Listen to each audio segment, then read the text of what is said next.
Hi, so now we have chapter 7, the second part, and the pages that this lecture is covering is here on the screen. Um, I will point out I'm doing things in a little bit different order. The first little section that is in this group of pages is talking about water impurities, and I've actually moved that part towards the end where I also talk about water contamination because that seems more like it goes together. Um, so just FYI, if you're kind of following along and putting things together with the book. So, just talking about water as a heat medium, we've really discussed this a decent amount already when we talked about energy transfer and heating. But just a reminder, water can act as a heat transfer medium through conduction or convection, and conduction is the fact that uh, the water is directly touching the food item and is transferring that heat energy that water molecule contains directly to the food. And convection is the process where the water is being circulated. Okay. So just a little bit more about boiling. So when we gently boil something versus have it at a roiling boil, the water is technically the same temperature. Like either of these, the water is going to be 100 degrees, but one of them is obviously boiling at a faster rate. And so like in a gentle boil, that energy transfer is happening at a slower rate. So yes, the water is the same temperature, but if you are transferring energy at a faster, but you are transferring energy at a faster rate if the water is at a higher boil, and you'll be producing more steam. Also, more of the water is at 100 degrees Celsius in a roiling boil versus a lot less, not so much this, but like if you have it simmering, right? So, like if you're seeing simmering, there's some of the water molecules that are at 100, but if you averaged it out, of all the water that is in that pot, it's going to be less than 100 degrees Celsius. Okay. Um, and so this roiling boil, it has a lot more of the water molecules that are at that 100 degrees Celsius point, and in that latent heat phase of the phase changes. Um, so pasta, for example, um, say depending on what you're cooking, will determine whether you want to have this kind of boiling situation or this. So pasta, for example, generally cooks better the higher temperature that you have. Um, so a roiling boil, the biggest impact that it has with pasta is that it keeps that water moving, and as pasta cooks, it kind of sheds its starch, and the starch is sticky and likes to stick together. And so keeping that pasta moving keeps it from sticking together in the pot. Potatoes, on the other hand, uh, do better with a gentle boil. The extra convection um, with boiling potatoes, the extra convection in a roiling boil will cause the outside of the potato to cook faster, and the edges of the potato are going to cook first. And if they're bumping together with all this movement that you get with a roiling boil, they're going to break apart, and you end up with a lot more mushy potato. Um, and not quite as done on the inside. So by the time you get it done on the inside, some of this is like just turned to mush if you are boiling it too high of a temperature. Um, Also, you want to, when you are doing pasta in general, the thought is that you want to start pasta in already boiling water, um, because you don't want to slowly cook pasta because the preference for pasta is that the inside is actually not quite as done as the outside. So that high heat and um, not getting everything heated evenly is actually a good thing for pasta. Um, versus potatoes, you do want them heated evenly because you're making mashed potatoes. You want that inside of the potato to be cooked thoroughly too. Um, and so with potatoes, it's actually better to start them in cold water. And as that slowly heats up, the potatoes will heat up with the water, and it helps them cook more evenly. Okay. Um, Now, there are some who disagree about the pasta, and if you go to the link that I am sending y'all this week in Google Classroom, just take a moment and read that link. There's some cool science and somebody kind of disproving a lot of the theories about cooking pasta and why what they're saying does work. So, so now let's go over cooking with steam. Um,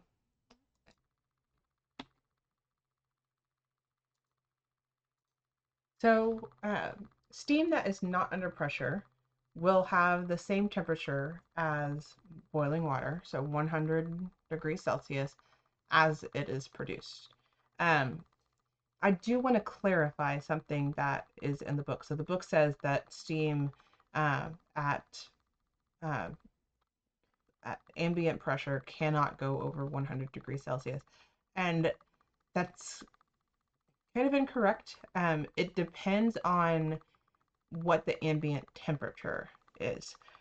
So if you're cooking boiling water in a pot on top of the stove, then the ambient temperature as the steam is released from that boiling pot is less than 100 degrees Celsius. So 100 degrees Celsius is the maximum that ever gets, right? But if you were boiling water in a 400-degree oven, then yes, the steam could get up to what that ambient temperature is, 400 degrees in the oven, as long as it's not allowed to escape. Okay, uh, so a little bit of clarification from the book, but most of the time when we're talking about steam cooking, it is going to be in a top of a pot situation, and what the book says is accurate. But there are exceptions. Okay. Um, so, uh, and going over that a little bit more. So, like water, it gets up to 100 degrees Celsius. We have latent heat where energy is put in to the system, but the temperature doesn't increase, right? And then water vapor is formed. So, thinking back to the phase change diagram. And so when it escapes that pot, it's not going to be heated any further, and it's actually going to lose energy to the air. And so one thing that I think is important to point out is that visible steam, the steam that you see, this is not this. It is not water as a gas. Um, it turned into a gas, it hit the cooler air, and then it went right back into condensing and in a liquid. So what you see is water vapor that is not in the gas form. It's still a liquid form, or it's back to a liquid form, and has condensed, and multiple water molecules have condensed into tiny, tiny droplets, and that is what you see floating in the air, coming from um, your boiling water. And it's pretty much because as soon as it hits the air, it's going to drop down to under 100 degrees Celsius because the air is not anywhere near 100 degrees Celsius when it comes out of that pot. Okay. So advantages of cooking with steam is that it does create generally more flavorful and nutritious foods compared to if you are boiling the food. So like broccoli, for example, if you are boiling a pot of broccoli, a lot of the flavors as well as the nutrients are going to leach out into the water. And of course, you're not going to consume that water. that the broccoli was cooked in. And so you've lost all of those nutrients and flavor to the water. Whereas the steam, all of that stays within the broccoli. And so you get to keep those nutrients and flavor for eating. Um, another thing that is helpful with steam cooking is having an understanding of this phase change diagram and the amount of energy that has gone into creating that steam. Okay, so the steam is right here. Okay, and there's a lot more. And here, what I'm talking about steam cooking, like you've put the lid on the pot, and so you're keeping that steam at mostly at 100 degrees Celsius. It's not just boiling water completely escaping from the pot. Okay. And so it's in this gas phase and it's at 100 degrees Celsius. Well, there's a lot more energy that has been put into this versus this, or this, right? Water at the very first part of boiling, okay? And that energy gets transferred to the food, and that's what cooks the food, okay? And so giving this energy to the food, it actually results in cooking the food in some ways, as long as you've like captured that steam and you have it built up, it can cook the food more quickly than water because there is more energy that is getting transferred from that steam to the food compared to boiling. Okay. And the same thing can be said for like burns. I talked about this with my chemistry class last year. A steam burn is much worse than a boiling water burn. And the reason is because when that steam hits your skin, all of that heat energy immediately goes into your skin. Okay. And there's a lot more heat energy. I mean, it's like sevenfold or something. This graph does not accurately show just how much more heat energy is in steam versus water. It's a lot. And so all of that energy goes into your skin because energy goes from the place where there is more energy to less energy, right? And it produces a much more severe burn, even though the steam was also potentially at 100 degrees versus this boiling water. There's a lot more energy in it and it goes into your skin and produces a much more severe burn. Steam can also be used as a leavening agent.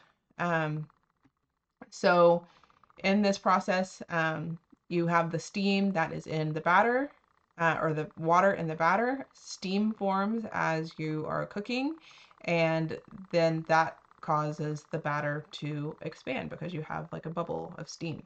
Now, this is going to happen towards the end of baking. In this case, especially. So the batter has to be hot enough for the steam to form, right? And almost to the point of solidification, because if it's not even close to solidifying, the steam could just escape. So there's two kind of pastries that use steam, especially as a leavening agent. One of them is a puff pastry. So when you make a puff pastry, you actually have layers of pastry and butter that you are kind of like stacking the dough with it. And in between those layers, steam is very likely to form. And so that is actually the steam is what creates those nice layers, and the butter helps keep them separated. Okay. Another type of pastry that uses steam as a leavening agent is choux pastry. And it's spelled C-H-O-U-X. It's like a French word. These pastries are used for cream puffs or also beignets. And the way these are made is the dough is actually made mixed on the stovetop, and you get it to the point of boiling on the stovetop. And so now in the dough, you you've gotten it to that boiling point, and so there's steam bubbles in the dough, and then you stick it in the oven, and those steam bubbles, when you have gas pockets, they expand when they're heated.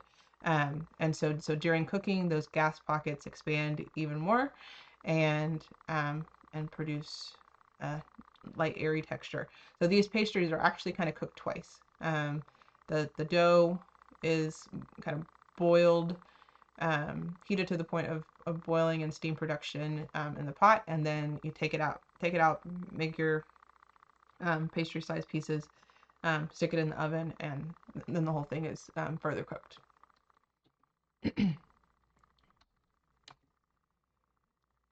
So now let's talk about solutions. So gas and water solutions, and we've talked about this a little bit already, some of it. So carbonated beverages is a gas and water solution. Okay. The first carbonated beverages were actually just from natural springs, so not man-made at all. So like some mineral springs do produce carbon dioxide, but some don't. So like this picture here, this is a person that is visiting a mineral spring in New York, I think, and they've created fountains coming up from the spring, and when the water comes out, it's carbonated. So also moving up in the timeline, beer and sparkling water, they are carbonated, and that carbonation is produced through the fermentation of yeast. And these things have been made for centuries. But the first man-made carbonated water, the book goes over it a little bit, was produced in 1767 by Joseph Priestley. And interesting tidbit about this guy, he's actually the scientist who discovered the element oxygen. And so he did oxygen and water carbonation.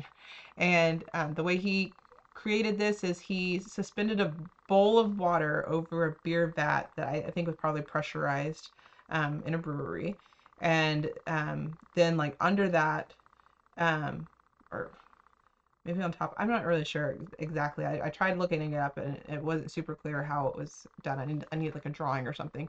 But he dripped sulfuric acid onto chalk over the top of the vat, and discovered that infused the water with CO2. So maybe he just made the CO2 fall into the water. I'm not really sure. But because CO2 is heavier than air. But first man-made carbonated water. So then it wasn't until about 15 years later, in 1783, Johann Schwepp figured out the first commercial process to make mineral water. And if you recognize that name, Schwepp is it's the same company that today makes like ginger ale and stuff. So yeah. And then since then, now we have all kinds of sodas that have carbonation in them. Okay. Another way that another solution of gas and water that we see quite often is just water. Water naturally will have just dissolved oxygen in it. It's how fish breathe underwater. It's why bubblers in ponds are used, like the fountains that you see in the middle of a pond. And that's to keep the dissolved oxygen up, because you're just like recirculating it and getting the water exposed to air and then going back into the pond. Yeah. And then another kind of fun fact is boiling water will allow that oxygen to escape. And so boiled water will taste more flat. And also from that, you can create clearer ice cubes if you boil the water first before you freeze it. So you boil the water, that gets all of that excess oxygen out. And if you don't have the water boiled, you actually get kind of cloudy ice cubes, because that oxygen is suspended in that ice matrix.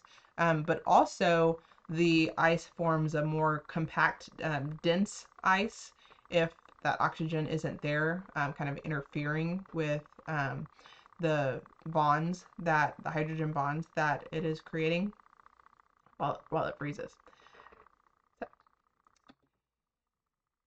Um, so continuing with solutions, liquid and water solutions. Okay, so some examples of those would be fruit juice from concentrate. I don't know if you've ever had the privilege of having orange juice from a can. I did a lot growing up. And so it's concentrated, and then you just mix with water, and you have more regular tasting orange juice. Also, vinegar. So the vinegar you buy in the store, the vinegar that is in pickles, these are diluted vinegar solutions. Vinegar is I think what you buy in the store is like 4 or 5% vinegar. And so acetic acid actually, it's not like the strongest acid, but it can burn you if it is full strength. And so everything that you buy in the store is a dilution. And then also alcoholic beverages. So alcohol is a polar liquid, and so polar liquids are going to mix very well with polar water, and so alcoholic beverages are a liquid in water solution.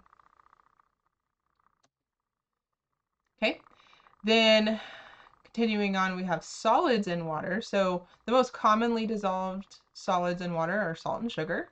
And we use these for functional properties as well as taste. So both of them will lower the freezing point and raise the boiling point. And so we're very familiar with ice cream, right? And you add the salt, and that lowers the freezing point. And that makes the water become liquid, but at a cold temperature. And what that does to help with making ice cream is it provides better surface contact on the mixer, right? So if you have just ice in there, it's only contacting the mixer, the container that is, turning around in there, at certain points. The surface area that it's actually in contact with is not very high. But if you have melted it and now you have water that is encompassing this canister, but the water is still at a temperature that is below freezing, because like ice is not the same as steam. Like when we get ice from the freezer, that freezer is sitting at well below freezing, and the ice itself is actually well below the freezing point. And so you have the opportunity, the more salt you add, to have water, liquid water, that is well below the normal freezing point of water. Okay. There is also a slight drop in temperature from what the ice even originally was when you add salt, and that is because we've talked about how the sodium chloride bond will break, and you'll have sodium ions and chloride ions when you mix salt and water. And that reaction, when you break that bond, is endothermic. So it stores up heat, and it takes it away from the surrounding environment, which is the water. Okay, so you will drop in temperature a little bit from the addition of salt, and so it's twofold. But for me, I think the biggest point with salt in the ice cream maker is just increasing the surface area by converting that ice to liquid and still keeping the temperature low. So sugar, we don't really use sugar to lower the freezing point very much, but we definitely use its boiling point attributes quite a bit in candy making specifically. So the more concentrated a sugar solution is, the higher that boiling point is going to be. And we use that knowledge to make different kinds of candy. The concentration of sugar and the boiling temperature determines what texture that candy is going to have, whether it's going to be a taffy or a rock hard candy or fudge or what.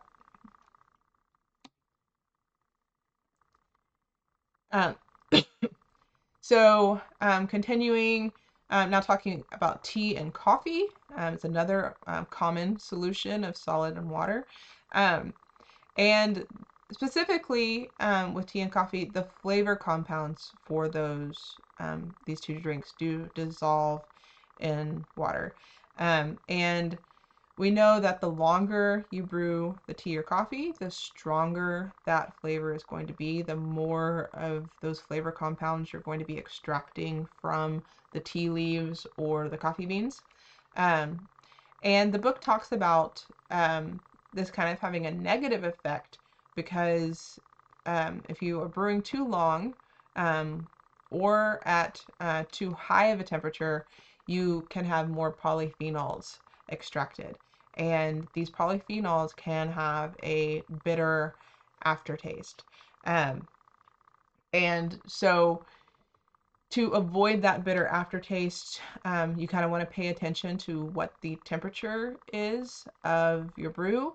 And that's going to vary by the coffee or tea type. So like here, I found this kind of chart. There's different processing methods for coffee as well as how dark it's been roasted. And those kind of helped determine what temperature you should actually brew your coffee at. It should always be below boiling. But so if it's a very light roast, you can brew it up to 96 degrees Celsius versus if you had a very dark roast and the processing was natural plus fermentation, then you would actually want it to be quite a bit lower in temperature, 86 degrees. For the brewing. Now tea, it depends on what kind of tea it is, what kind of tea leaf. So white tea is a lot more sensitive, and so it brews at the lowest temperatures for the shortest amount of time. But your black teas and your herbal teas, you are brewing those pretty much almost boiling temperature, right? It says 210 degrees Fahrenheit, which is just a couple degrees under boiling temperature. And herbal teas, you want them to steep quite a bit longer than the black teas. So it just depends on what coffee and tea you have that you for the brew time and temperature. Now, side note, polyphenols are actually really good for you. They are an antioxidant that functions very well in your body, and there's a lot of proven health benefits of drinking drinks that have greater polyphenol content. The only problem is they just don't taste great. So, okay, so now moving on to functions of water in the body, and we've talked a little bit about this, I think, last week. I just kind of listed them off for you. So maintaining body temperature, right? So when we are hot, we sweat, and that perspiration allows the evaporation of that perspiration actually does cool our body down. Water is used to transport nutrients and waste. So first, those nutrients are dissolved into the water in our bodies and then carried through the bloodstream to whatever organ they need to be carried to. Waste, same thing. That water will go into the blood, or the nutrients. I guess they're not nutrients anymore. The waste products will go from whatever organ through the bloodstream and to the kidneys and be excreted. The water is also a reactant in metabolism. We need, and this is like one of the main reasons, like we need water to function. So the TCA cycle, which is it's a metabolic process for using sugar and converting sugar to energy, pretty much, it requires water right here in this step here. And so without water, that cycle cannot be completed and you don't get full conversion of sugars to energy.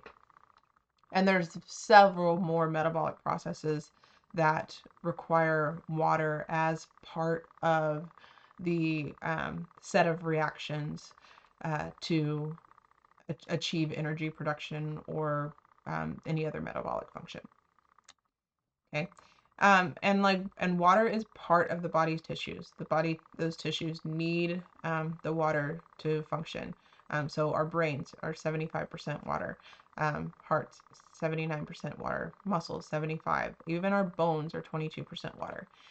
So we need it throughout the body. So we have many sources of water. They say, drink 8-ounce glasses of water per day.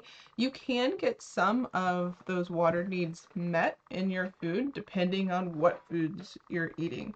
And so some of the foods that are high sources of water, lots of fruits and vegetables, pretty much, right?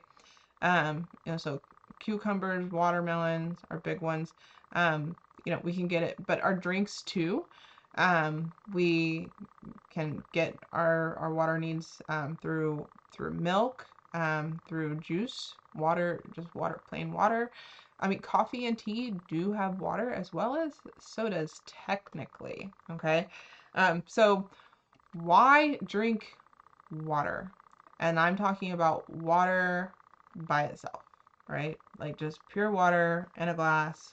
Why do we drink water and say don't do the soft drinks, right? So obviously there are a lot more calories in soft drinks. And so like this little picture down here is showing you all the sugar that is in different drinks, including some non-soft drinks, right? So orange juice is super high in sugar, 42 grams in a 16-ounce glass of orange juice. Sweet tea is pretty bad. So these aren't really much better for you than pure soda or an energy drink.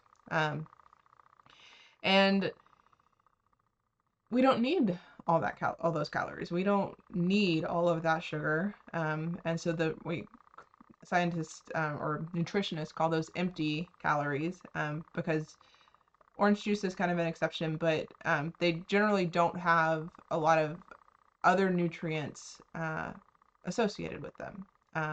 So like milk, it has protein and fat, as well as there's some sugar in milk too, along with that water.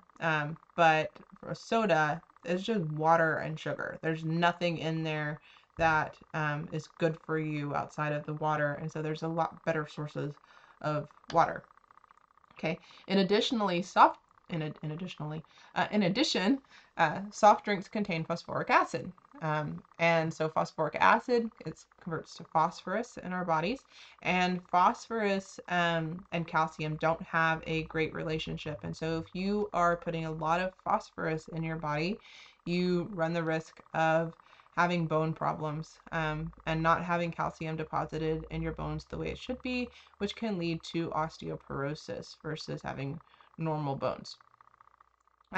Additionally, phosphoric acid is super bad for your teeth, and so you run a greater risk of dental problems. Okay, now what about coffee and tea for all my coffee drinkers in this class? Some sad news, right? There's plenty of water in coffee, but caffeine is a diuretic, which means that it causes you to urinate more and lose a lot of that water. Now, it doesn't cause you to lose all the water that you're drinking from the coffee, so you still get some good out of it, but you are losing more water from the coffee than if you had been drinking just the same amount of water, pure water, and without any caffeine in it. So watch the caffeine. And finally, even some of the foods that are high in water are high in sugar and salt. And so it's just moderation, right? Like watermelon, it's pretty high in sugar. Vegetables are pretty much gonna be good for you no matter what. But really just like watching the fruit and the acid, right, in the fruits that can be detrimental for your teeth. Oh, soup also, like usually soups are also often high in salt. Um, Another thing to think about is that when you have the sugary drinks, part of that water has to be used to process that sugar.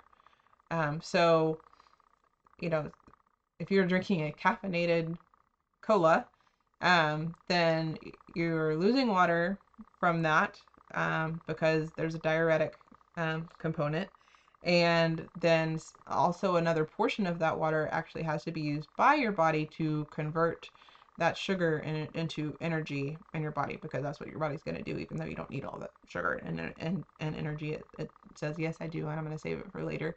And use those metabolic processes that I talked about in a previous slide, and use up the water with that. So you are drinking less water than you think when you are drinking an equivalent amount of other beverages that aren't just plain water. Okay, so what is thirst? It's a signal that our body says that we need to drink more water. But if you are thirsty, you are already dehydrated. You may have heard that before. But so if you've waited until you feel thirsty, you should have drank water a long time ago, because your body's already dehydrated. This was an interesting tidbit that I did not know until I read it for this class, is that ice water relieves thirst faster than warm water. And it's not just the sensation of thirst. It actually cools the stomach, causing the stomach to constrict and force water into the bloodstream at a faster rate. So it like forces the water down into the small intestine so it can go into your body at a faster rate. And so there are actual studies that show that cold water relieves dehydration faster, better than warm water. That's really interesting to me. Now, sports drinks can be helpful during extended physical activity. So sports drinks are going to have extra energy in the form of sugar, and as well as electrolytes to replace the losses through sweat.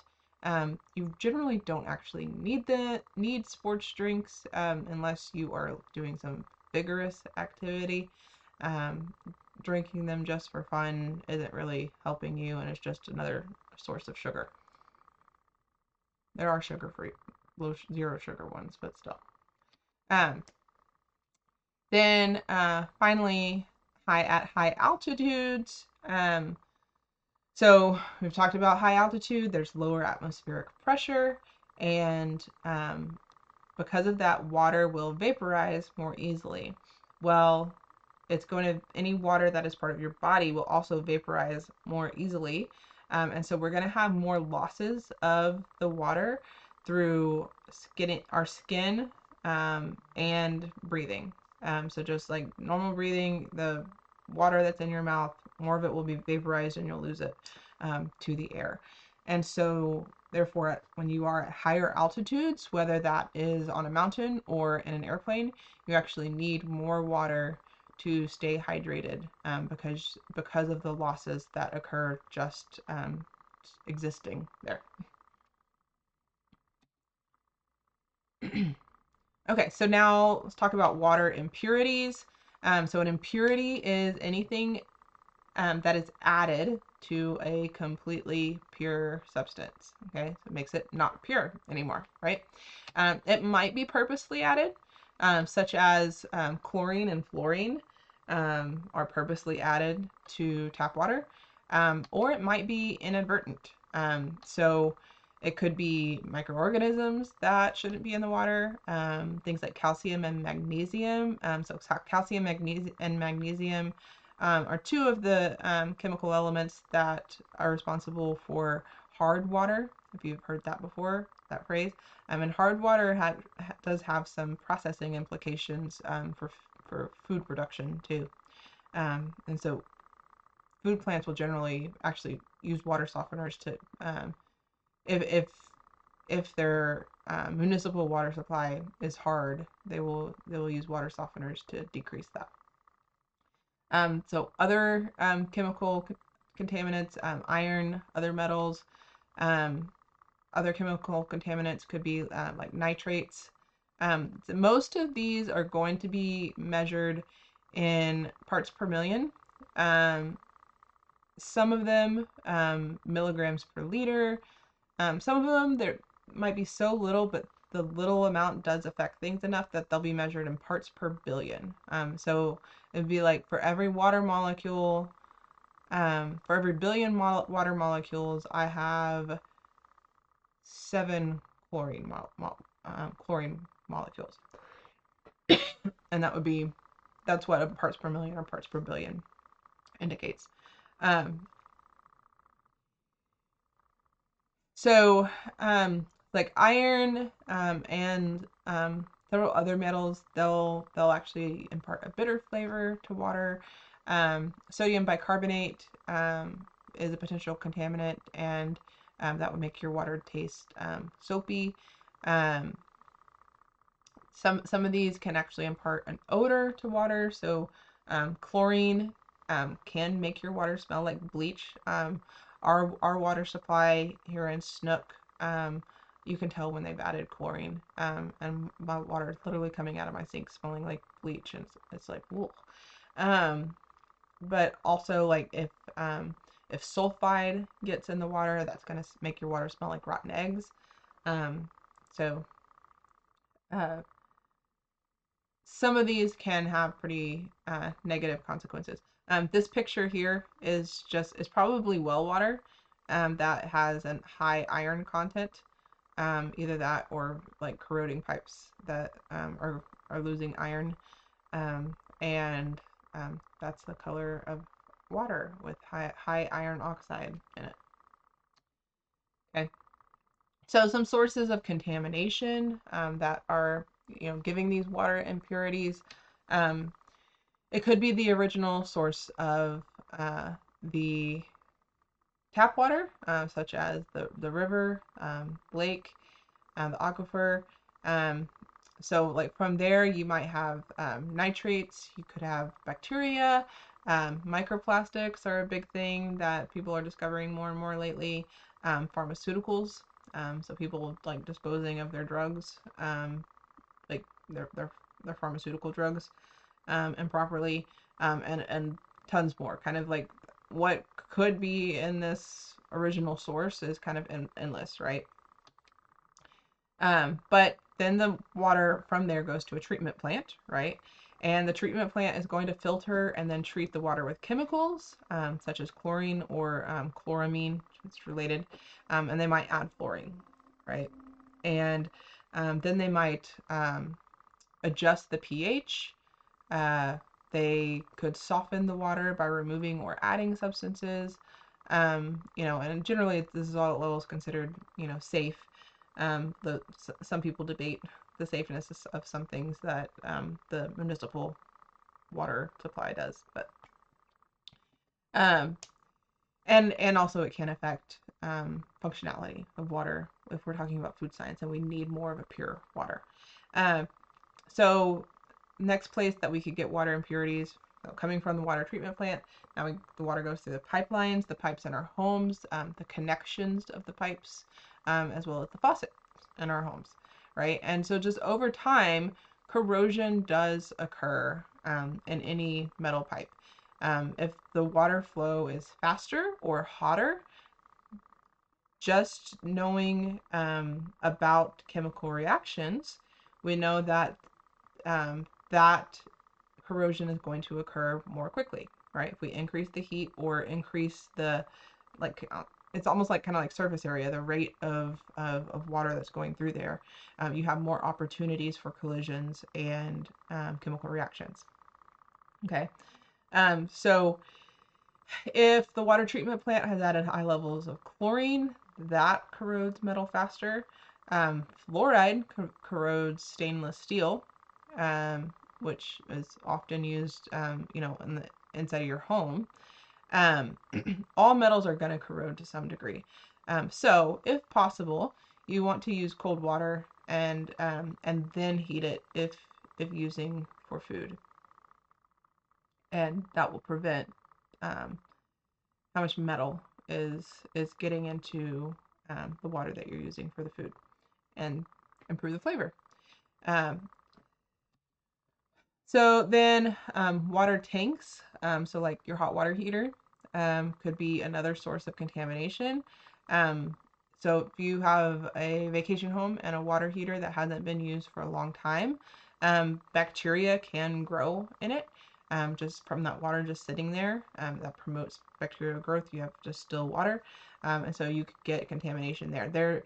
Uh, Here in Snook, I've worked at the concession stand for Little League games, and as you can imagine, that water is not used very often, and it's like in their hot water heater. They definitely have like some kind of sulfur producing bacteria, because as soon as you turn the hot water on, it's like rotten eggs in the concession stand. It's kind of gross. Um, And then finally, just like if you have water filters in your home and they're not changed regularly, there can be bacteria accumulation in that. There can be contaminants just bypassing it because it's old and it's not filtering well anymore. Or even the filter itself degrading. Like, you could like lose parts of the filter, and you actually have filter in your water, right? So water impurities, um, deposits of chemicals, metals, and pipes. These can change the physical and chemical uh, characteristics. And we've kind of already gone over this, right? So the taste, the odor, color of the water, um, even the boiling and freezing points. So like when we're doing chemistry, and even sometimes in our food science class, we are making sure off when it matters what the boiling and freezing point is, or some other attribute. We're using distilled water, because these things that are in our tap water just naturally, but that have been added to the tap water or could be in the pipes or whatever. If they could affect some of our experiments. Um, and it can also affect the hydrogen bonding. So, talking about a safe water supply now, okay? So what are the steps in wastewater treatment? So first they will remove the suspended water or suspended solids in the water using filters and gravity, all right? So like we have raw sewage, it goes through lots of screens. A comminutor, that means it chops it up. So anything that made it through the screens is gonna make it small. They're gonna chop it up and make it smaller, increase the surface area for whatever reactions that they're going to um, use to get that material out of there.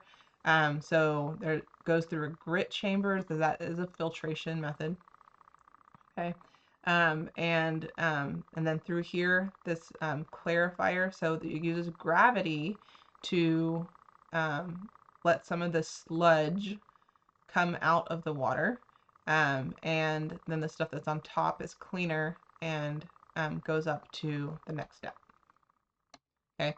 Um, then they will remove soluble organic matter that's left in there by allowing microbes to feed. So that's what this aeration tank is.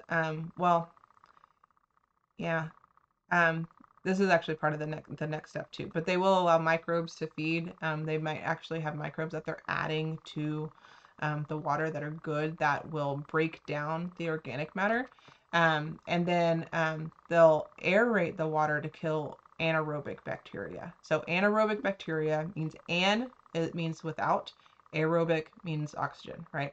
So anaerobic bacteria love an environment without oxygen. They like that environment like in the water, right? Well, if you aerate it and introduce a lot more oxygen in there, then it will kill those bacteria. Okay. Then they'll add a disinfectant to kill any other bacteria that could be harmful, um, and um, and then potentially use other specialized treatments to further clean it. So this one, they've they've added another step. There's a secondary clarification step between aeration and before disinfection. And so like there might be multiple steps of using filters um, and ways that things are clarified, and the gravity method to get the matter out, right? But water is recycled, right? Wastewater is recycled, and so we are drinking water that was once in somebody, right? And that is just the way the world works. Okay. So key term here is contaminant or pollutant is anything that makes a substance impure or unsuitable. So I do want to point out this definition is a little bit like impurity, right? Um, but contaminant or pollutant, like it is like a definite negative connotation, right? Whereas impurity, it might be something that was added on purpose, and might be good in some situations and bad in others. It's much more of a neutral term. It's just okay, the water's not pure anymore. Um, but contaminant or pollutant means like something negative is in the substance that makes it impure, or unsuitable for, in the case of water, unsuitable for drinking. Okay, and last slide here, just going a little bit more into biological pollutants. So things that just get in the initial water supply. So here we're talking mostly about like lakes and streams and aquifers and things, and can cause problems, right? So obviously bacteria, right? Especially bacteria that cause disease, such as like typhoid and cholera, right? We if if especially like if fecal matter is getting into the water supply, those bacteria are often in there, and that is what would make you sick after consuming water that's been contaminated with fecal matter. Okay, protozoa. So an example there that humans can get would be Giardia, and those are like naturally in the environment, but also if water was contaminated with fecal matter that someone was infected with Giardia, then that's going to get into the water there. Okay, viruses. So enteroviruses, like these are just viruses that are part of digestive system. So again, fecal matter in the water is going to be the most common way that gets into the water supply. Hepatitis A and E, those can be found potentially in water too. Okay, organic waste. So that I'm talking about human or animal sewage. It can also come from industries such as wood and paper mills, food processing plants. So food processing plants, like here's an example here that this happened about 12 years ago in Dallas. There's a meat packing plant that they slaughtered pigs, and somebody was doing some drone surveillance of the river that was next to this meat packing plant, and the river was red. And so there was a big to do. They were accused of like purposely dumping pig blood into it's like the creek, but the creek feeds into the river. And they denied it. They said that there was some other kind of backup that was caused by the city, and then it was backing up and then going into this alternate pipe that they didn't know about. And the company's still in business, but they went through a hard time when all of this came out. But so organic waste. So regardless of if it is like fecal matter sewage, it can really cause problems because this is nutrients for bacteria or algae or other things to thrive. So algae in particular, I'll also add here fertilizer, because fertilizer plays into the algae too. When you are giving these algae lots of nutrients, the algae will they call it blooming, and it just takes over, right? And these algae deplete the oxygen in the water.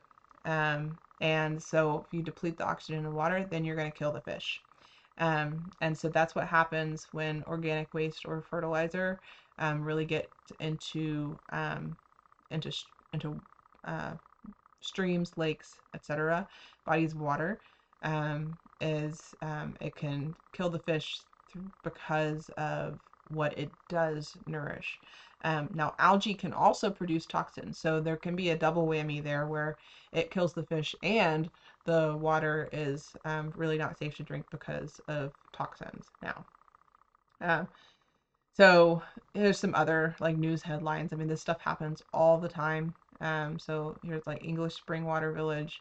They had sewage somehow getting into that water supply.